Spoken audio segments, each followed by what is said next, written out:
Senja turun perlahan, mewarnai langit dengan gradasi jingga yang menyakitkan mata. Di rumah kecil kami yang sudah tua dan lapuk di pinggir kota, suara denting sendok yang beradu dengan cangkir menjadi satu-satunya bunyi yang terdengar dari dapur. Aku, Naila, sedang menyeduh teh manis untuk ayah. Tanganku bergetar sedikit saat menuangkan air panas ke dalam gelas. Entah kenapa, sejak pagi tadi, aku merasa gelisah. Perasaan tak nyaman yang menggantung seperti awan mendung di ubun-ubun. "Yi," panggil ayah dari ruang tamu. Suaranya berat dan terdengar asing, tidak seperti biasanya. Aku menyahut pelan. "Iya, Yah, ini tehnya." Begitu aku melangkah ke ruang tamu, jantungku seolah berhenti berdetak. Duduk di sofa tua kami, mengenakan kemeja hitam dan celana bahan rapi, adalah Adrian, teman lama ayah. Lelaki yang selalu datang dengan aroma parfum mahal dan wajah kaku seperti batu.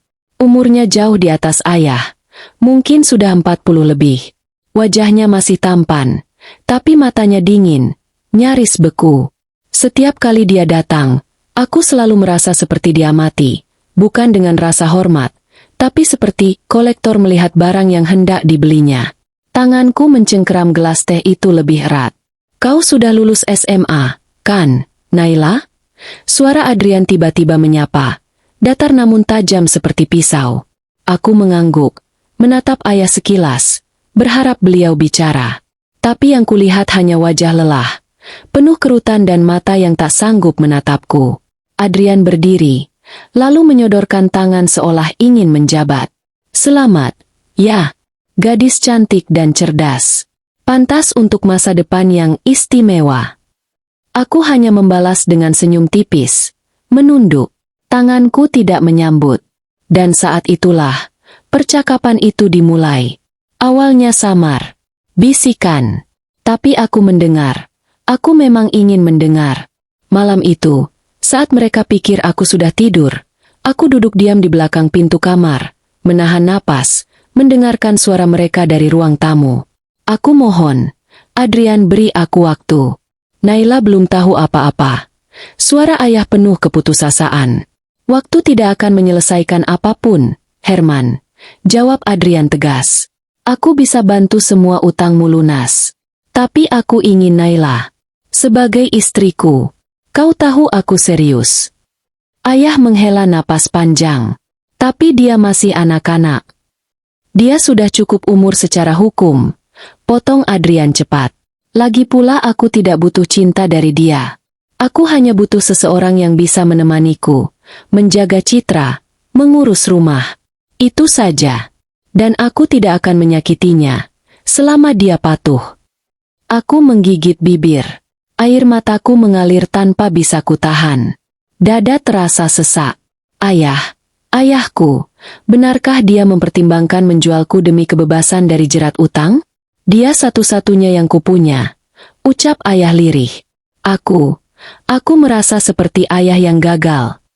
"Kalau begitu, buktikan kalau kau belum sepenuhnya gagal," kata Adrian, kali ini lebih dingin. "Beri Naila masa depan yang terjamin. Di sisiku, dia tidak akan hidup miskin lagi. Dan kau bisa bernapas lega." Suara hening, lama. Lalu akhirnya, suara paling menyayat dari semuanya. Kata, "Baik," yang keluar dari mulut ayah seperti sembilu menembus jantungku. Malam itu aku tidak tidur. Aku menangis dalam diam. Wajahku tertutup bantal. Tangan menggenggam selimut erat-erat seperti ingin mencabik kain itu. Tubuhku bergetar. Aku tidak tahu harus lari kemana. Dunia yang selama ini kupikir masih bisa kususun sendiri, kini direbut begitu saja. Masa depanku ditukar dengan pelunasan utang. Dan hari-hari berikutnya bergerak seperti mimpi buruk. Segala persiapan dilakukan dengan terburu-buru. Aku tidak diberi waktu untuk memprotes.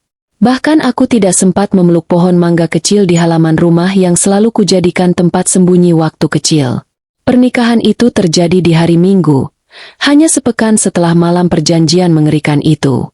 Aku berdiri di ruang tamu besar milik Adrian yang mewah dan asing. Dindingnya putih bersih, sofa kulit mengkilap, dan karpet tebal menyerap langkah kaki. Aku mengenakan kebaya putih warisan ibu, kebaya yang dulu kusimpan untuk wisuda atau mungkin pernikahan di masa depan yang penuh cinta. Tapi sekarang, rasanya seperti kain kafan. Adrian berdiri di sampingku, gagah dan tenang. Tidak ada keraguan di wajahnya. Hanya keyakinan dingin seorang pria yang tahu bahwa ia membeli sesuatu yang sudah ia bayar lunas. Sah, ucap penghulu. Tepuk tangan kecil terdengar dari beberapa tamu, kebanyakan kolega Adrian dan beberapa tetangga yang tidak tahu apa-apa. Aku merasa seperti boneka di panggung pertunjukan, tersenyum kaku tanpa jiwa. Saat cincin itu melingkar di jariku, aku tahu, hidupku bukan lagi milikku. Ia telah dijual. Setelah akad, Adrian membisikkan sesuatu di telingaku. Mulai malam ini, kau milikku, Naila. Jangan coba-coba melawan. Aku membeku. Di mataku, dunia memudar. Hanya suara degup jantung yang terdengar, berpacu cepat, penuh panik, penuh duka. Air mataku tak jatuh, tapi di dalam dada, sudah ada badai yang mengamuk, menghancurkan apapun yang tersisa dari gadis 19 tahun yang masih ingin bermimpi. Malam datang dengan langkah yang lembut namun kejam. Udara di rumah Adrian begitu sunyi hingga suara jarum jam di dinding terdengar bagai dentuman palu di ruang pengadilan. Aku duduk di ujung ranjang. Kebaya putihku kini diganti dengan daster satin yang dibelikan Adrian. Bahannya lembut, tapi terasa dingin menyentuh kulitku yang merinding. Bukan karena udara, tapi karena ketakutan. Kamar ini luas, terlalu luas untuk satu orang, apalagi dua orang yang tidak saling mencintai. Dindingnya dihiasi lukisan abstrak mahal. Tempat tidurnya berukuran king dengan spray putih bersih dan bantal tertata rapi. Semua tampak sempurna, kecuali aku, si pengantin yang menggigil dalam diam. Pintu kamar terbuka. Adrian masuk tanpa mengetuk. Wajahnya tetap seperti biasanya. Tenang, nyaris datar. Dia melepaskan jam tangan, lalu duduk di kursi di depan meja rias. Suara detik jam makin keras. Kau tidak bicara? Tanyanya. Suaranya berat dan dalam. Aku menunduk. Untuk bicara apa? Dia tertawa kecil. Sinis. Kau istri sahku sekarang. Tapi kau tetap menatapku seperti musuh. Aku tidak tahu harus melihatmu sebagai apa, jawabku pelan. Dia berdiri. Langkahnya perlahan mendekatiku. Aku bisa mencium aroma maskulin parfumnya, kuat dan tajam seperti kepribadiannya. Dia berdiri di depanku, tinggi, tegap, tangannya terulur, mengangkat daguku paksa. Aku tidak minta kau mencintaiku, Naila, katanya, matanya menelanku seperti jurang. Tapi kau akan menghormati dan menaatiku. Aku tidak suka perlawanan. Aku mencoba menarik wajahku, tapi genggamannya kuat. Kau tidak menikahiku untuk dicintai. Kau menikahiku untuk dimiliki. Dia tersenyum dingin. Benar. Dan istri harus tahu tempatnya. Kemudian, tanpa peringatan, dia menarikku berdiri. Gerakannya tidak kasar, tapi penuh tekanan. Nafasnya terasa di wajahku. Aku menoleh, ingin menjauh, tapi dia menahanku. Malam ini adalah malam pertama kita. Naila, bisiknya, kau tidak bisa lari. Aku belum siap. Kata-kataku nyaris tak terdengar. Air mataku mulai menggenang, tapi dia tidak gentar. Dia menarikku ke ranjang, membaringkanku, dan menatapku lama. Kalau kau diam, aku akan lebih lembut. Tapi kalau kau melawan, aku tidak janji. Ketakutan membekukan seluruh tubuhku. Tidak ada cinta. Tidak ada kelembutan, hanya tekanan, penyerahan, dan kehinaan. Aku tidak ingat detailnya. Yang kuingat hanya air mata yang jatuh tanpa suara, tangan yang mengepal erat di atas spray, dan rasa hampa seperti tubuhku ditinggalkan jiwaku.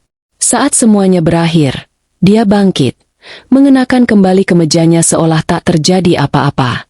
Lalu tanpa menoleh lagi, dia keluar dari kamar, meninggalkan pintu setengah terbuka. Meninggalkan aku yang hancur dalam sunyi. Aku menggenggam selimut hingga buku-bukuku memutih. Napasku terengah, bukan karena kelelahan, tapi karena rasa muak dan ngeri yang tak bisa kusebut. Aku ingin mandi, ingin membersihkan semuanya, tapi tubuhku tak sanggup bergerak. Aku hanya bisa menatap langit-langit kamar yang kini terasa seperti atap penjara. Hari-hari setelah malam itu terasa seperti waktu yang mengambang. Aku bangun pagi, memasak sarapan, menyiapkan pakaian Adrian. Dia hampir selalu pergi pagi-pagi sekali, dan pulang malam. Kadang dia bahkan tidak pulang sama sekali, dan hanya mengabari lewat pesan singkat. Aku di luar kota. Jaga rumah. Hanya itu. Tak ada, sayang. Tak ada tanya kabar. Tak ada sapaan hangat. Rumah ini seperti museum. Mewah, sepi, dan beku. Aku jarang bertemu siapapun. Adrian tidak memperbolehkanku keluar rumah sendirian. Kau bisa berbelanja dari rumah. Online. Apapun yang kau butuh.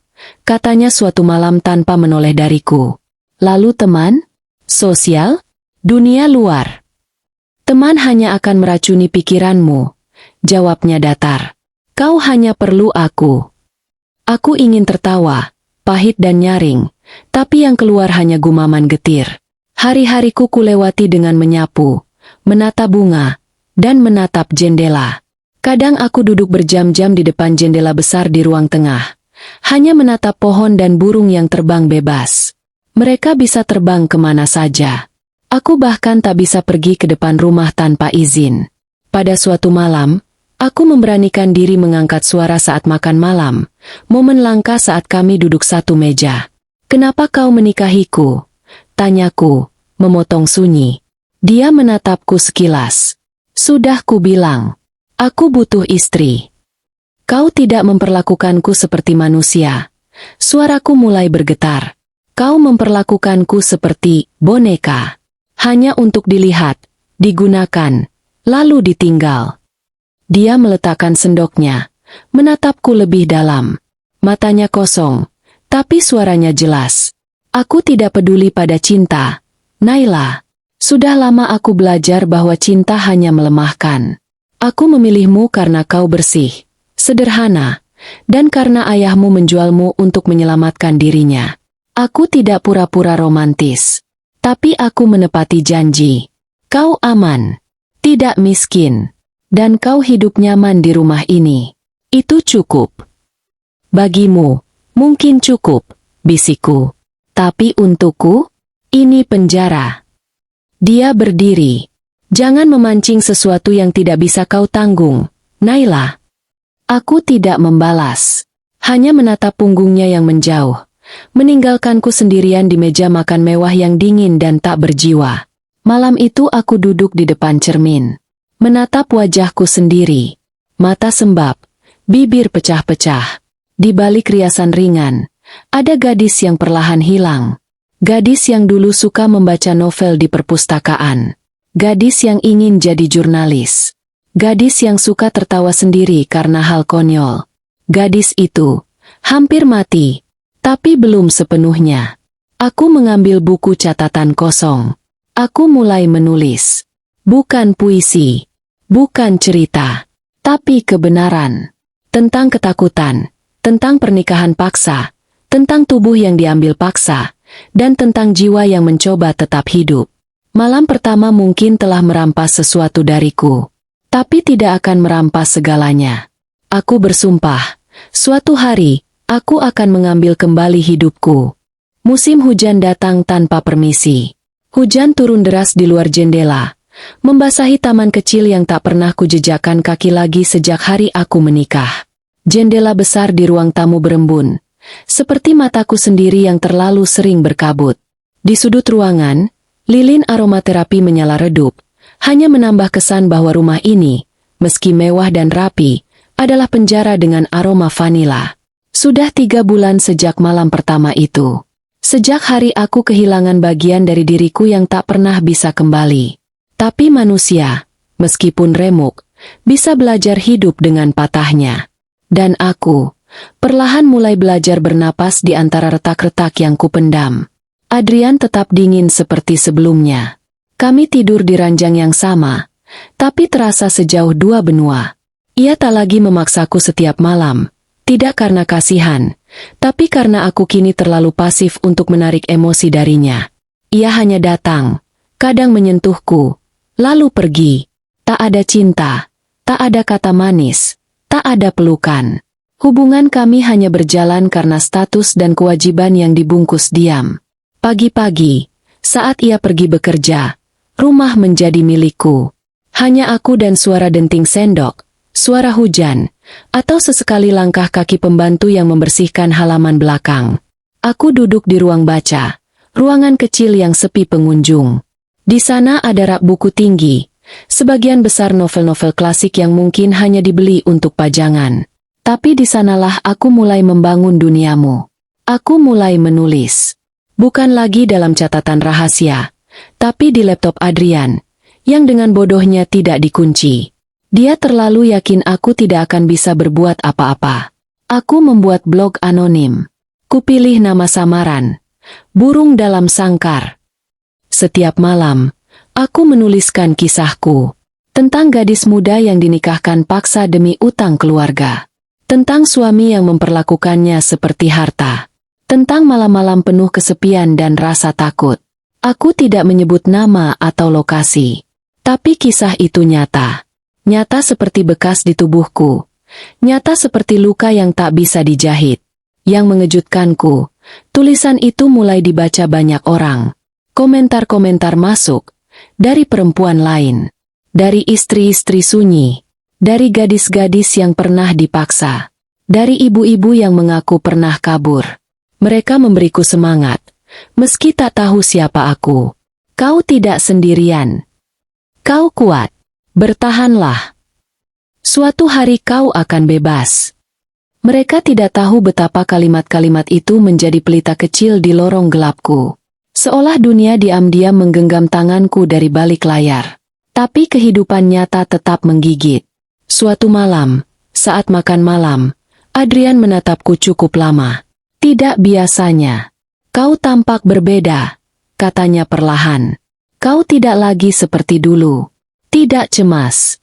Tidak ketakutan. Kau diam. Tapi berbeda. Aku berhenti mengunyah.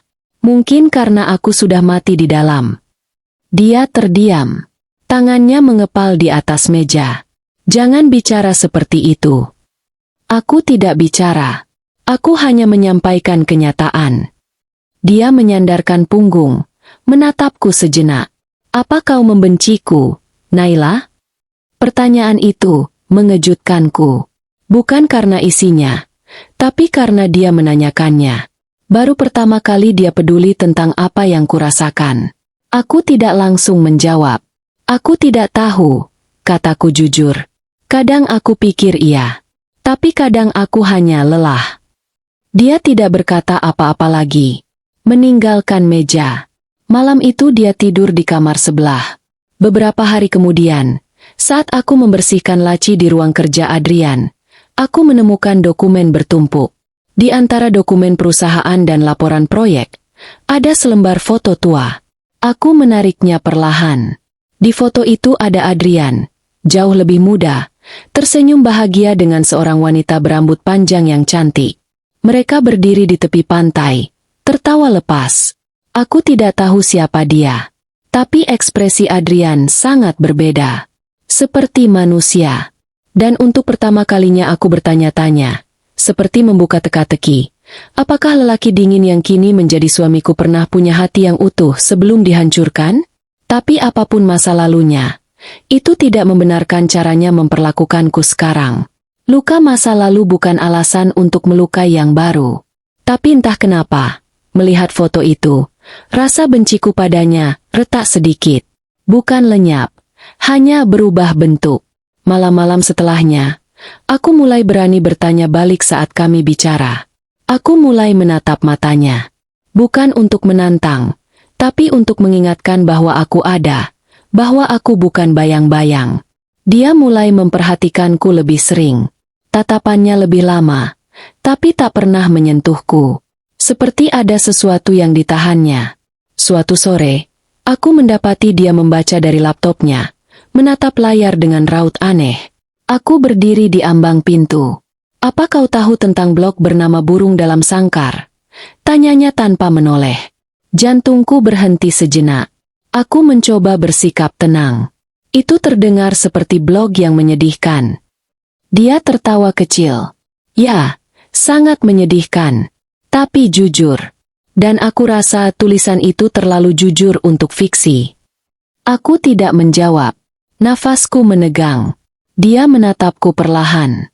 Kadang aku berpikir, mungkin wanita yang menulis itu lebih kuat dari yang kukira. Dan dia pergi. Begitu saja. Hari demi hari, aku tetap menulis. Tapi kini, tulisanku tidak hanya berisi luka. Aku mulai menulis tentang harapan, tentang bertahan, tentang perempuan yang bangkit meski berkali-kali jatuh. Aku belum bebas, tapi aku tidak lagi sepenuhnya terpenjara. Dan itu, bagiku, adalah awal dari sesuatu yang masih samar, tapi nyata. Seperti duri kecil yang mulai tumbuh dalam diam, bukan untuk menyakiti, tapi untuk melindungi diri. Langit malam terlihat kelabu, bukan karena hujan, tapi karena kabut pekat yang menggantung di cakrawala. Aku berdiri di balkon lantai 2 rumah Adrian, mengenakan sweater hangat sambil menatap kosong ke arah taman. Angin menerpa wajahku pelan. Dingin, sepi, tapi berbeda. Kali ini, tidak menakutkan. Sudah lebih dari setengah tahun sejak pernikahan kami. Dan hubungan kami, yang awalnya seperti ruang kedap suara, mulai menghasilkan gema. Tidak lantang, tapi cukup untuk membuatku mendengar detak jantung kami masing-masing. Adrian menjadi lebih diam dari biasanya. Tapi diamnya bukan lagi seperti batu. Diamnya kini seperti air tenang yang menyembunyikan riak.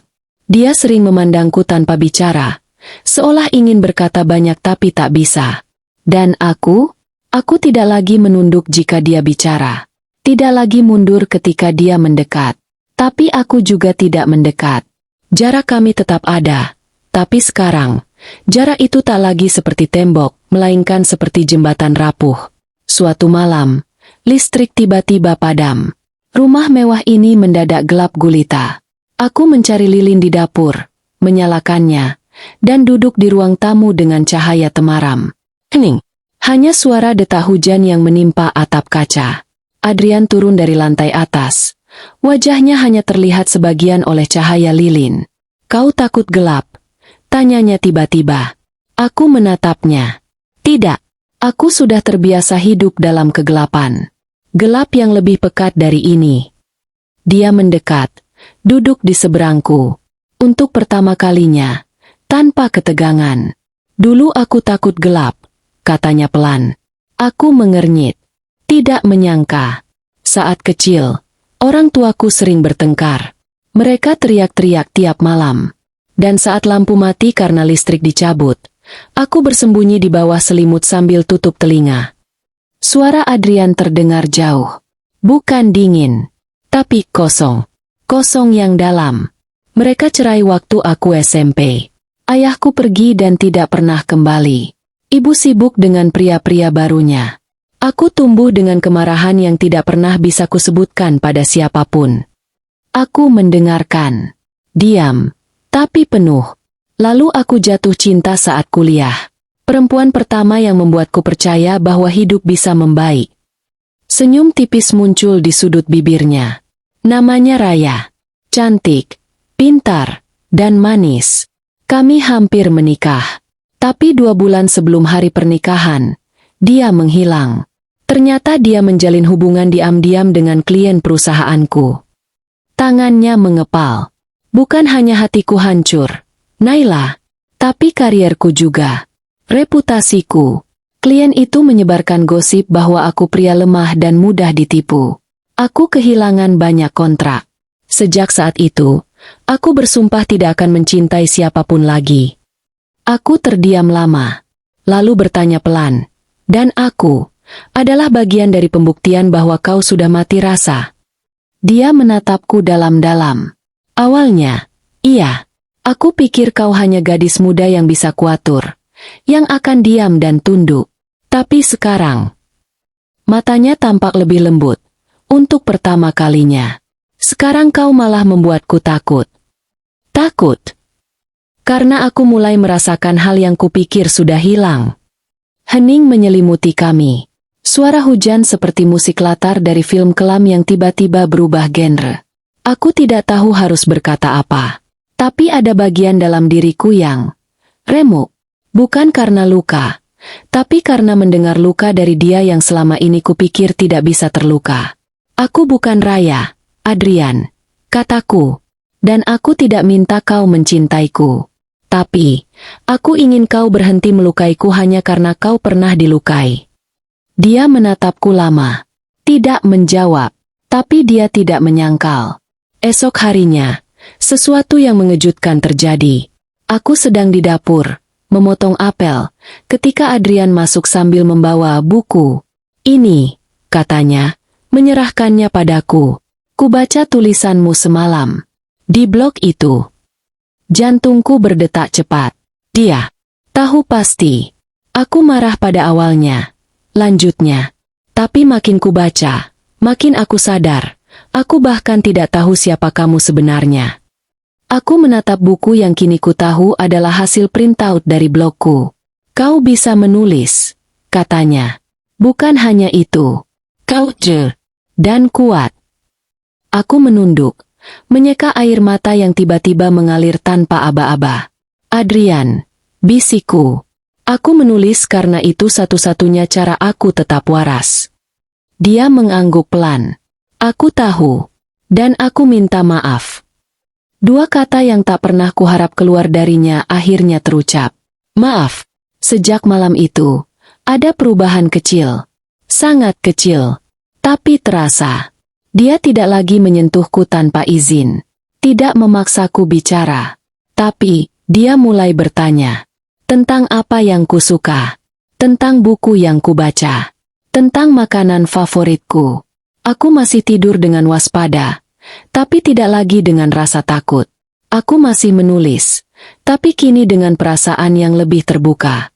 Kadang aku menulis tentang perubahan kecil ini. Tentang suami yang mungkin saja masih punya sisi manusiawi. Dan di tengah semua ketidakpastian ini, aku menemukan satu hal. Retakan yang menganga di antara kami justru memberi ruang untuk cahaya masuk. Udara pagi itu berbeda. Bukan karena cuacanya, tapi karena ada sesuatu dalam diriku yang tak lagi sama. Seperti jendela yang lama tertutup debu kini terbuka perlahan, membiarkan cahaya masuk. Bukan cahaya yang hangat dan menyilaukan, tapi lembut, samar, dan bisa diterima. Sudah hampir 2 tahun sejak pernikahan itu terjadi. Aku tidak tahu kapan tepatnya perasaan benci yang menyesakkan dada itu mulai berubah. Tidak lenyap, tidak berganti cinta dalam sekejap, tapi bertransisi menjadi sesuatu yang lebih kompleks. Seperti sebuah luka lama yang tidak lagi nyeri disentuh, tapi tetap meninggalkan bekas yang tak akan hilang. Adrian, entah bagaimana, kini menjadi sosok yang lebih nyata. Dia tidak lagi sekadar lelaki kaya yang memaksaku untuk menjadi istrinya demi kebutuhan citra. Dia tidak lagi sosok tanpa rasa. Dia, kini, menjadi pria yang duduk bersamaku setiap pagi sambil meminum kopi pahit tanpa gula, membaca koran, dan sesekali bertanya, "Tidurmu nyenyak?" Pertanyaan yang dulu terasa seperti basa-basi kini menjadi satu-satunya perhatian yang kupahami dalam bahasa Adrian. Ia tidak romantis, tidak pandai menyusun kata-kata lembut, tapi kini dia mendengarkan. Dan aku mulai belajar bicara. Bukan hanya sebagai istri, tapi sebagai perempuan yang masih punya isi kepala dan isi hati. Suatu siang, kami duduk di ruang kerja. Aku mengetik naskah buku yang akan segera kukirim ke penerbit. Naskah yang lahir dari blogku, yang kini telah tumbuh menjadi kisah panjang tentang penyintas pernikahan paksa. Adrian masuk diam-diam dan menyodorkan secangkir teh hangat. Aku menatapnya heran. Sejak kapan kau tahu aku lebih suka teh dari kopi? Dia tersenyum tipis. Sejak 2 tahun lalu. Aku hanya baru berani menunjukkan bahwa aku memperhatikan. Aku menggenggam cangkir itu. Tangan kami bersentuhan sekilas. Tidak ada sengatan. Tidak ada ketegangan. Hanya kehangatan yang masih terasa canggung. Apa kau pernah berpikir untuk mencintaiku? Tanyaku pelan, tanpa menatapnya. Dia tidak langsung menjawab. Hanya berjalan ke jendela, menatap keluar. Lalu, suara beratnya terdengar. Setiap malam sejak aku membaca tulisanmu, bukan karena kasihan, tapi karena aku akhirnya melihat siapa kau sebenarnya. Dan karena kau membuatku sadar bahwa aku juga terluka. Aku menelan ludah. Hatiku bergetar. Bukan karena bahagia, tapi karena takut percaya. Kau pernah membuatku merasa seperti bukan manusia, Adrian. Kataku, masih dengan suara rendah tapi tajam. Kau mengambil tubuhku sebelum kau menyentuh hatiku. Dan aku hidup dengan rasa hancur itu lama sekali. Dia menunduk. Aku tahu. Dan aku tidak akan pernah bisa menghapus malam itu. Tapi jika kau izinkan, aku ingin menebus. Bukan meminta maaf terus-menerus. Aku mendekat. Menebus artinya berjalan bersama. Bukan menarikku atau mendorongku. Tapi mendampingi. Adrian mengangguk. Aku belajar setiap hari. Naila. Dari diamnya kamu. Dari kekuatanmu yang tidak berteriak. Kau tidak pernah berteriak. Tapi suaramu paling nyaring dalam hidupku. Aku tersenyum tipis. Pahit. Tapi tidak sedih. Dulu, aku menulismu sebagai monster. Bisikku. Tapi sekarang aku menulismu sebagai manusia yang sedang belajar berdiri. Dia mendekat. Dan kau, Naila, bukan korban bagiku. Kau cahaya. Bukan untuk menyelamatkanku. Tapi untuk menegur aku. Bahwa aku tidak bisa terus hidup dalam gelap dan menyakiti orang lain karena luka lamaku. Aku menatap matanya. Dan untuk pertama kalinya dalam 2 tahun, aku tidak melihat ancaman, tidak melihat dingin, tidak melihat pemilik. Yang kulihat adalah lelaki patah, yang sedang mencoba merangkai dirinya sendiri kembali, dan akhirnya melihat bahwa aku bukan miliknya, tapi seseorang yang layak disayangi dengan cara yang benar. Hubungan kami tidak berubah seperti di film. Tidak ada pelukan dramatis. Tidak ada adegan ciuman di bawah hujan. Tapi sejak hari itu, kami mulai menjalani hari-hari kecil yang terasa lebih hangat. Dia menemaniku ke toko buku, menunggu di mobil sambil membaca. Kami makan malam tanpa percakapan canggung, kadang membahas isi buku atau berita politik. Kami menjadi 2 orang yang belajar berbagi ruang tanpa saling menguasai. Dan suatu pagi, di halaman belakang yang selama ini sepi, Adrian mendekatiku, membawa setangkai bunga matahari. Kenapa bunga ini? Tanyaku. Karena dia menghadap cahaya. Seperti kamu.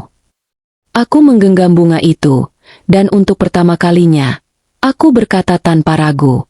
Aku mulai mencintaimu. Bukan karena kamu berubah, tapi karena kamu berusaha. Dan dia, dengan mata yang basah oleh sesuatu yang tak pernah kulihat sebelumnya, menjawab lirih. Aku mencintaimu, Naila, dengan segala ketidaksempurnaku. Luka kami tidak pernah hilang, tapi kami belajar mengobatinya bersama. Tidak dengan janji manis, tidak dengan pelukan setiap malam, tapi dengan kejujuran, dengan usaha, dengan diam yang tak lagi menyakiti. Dan akhirnya dengan pengakuan bahwa cinta bisa tumbuh bahkan di tanah paling tandus, asal ada cahaya, dan keberanian untuk tetap menumbuhkannya.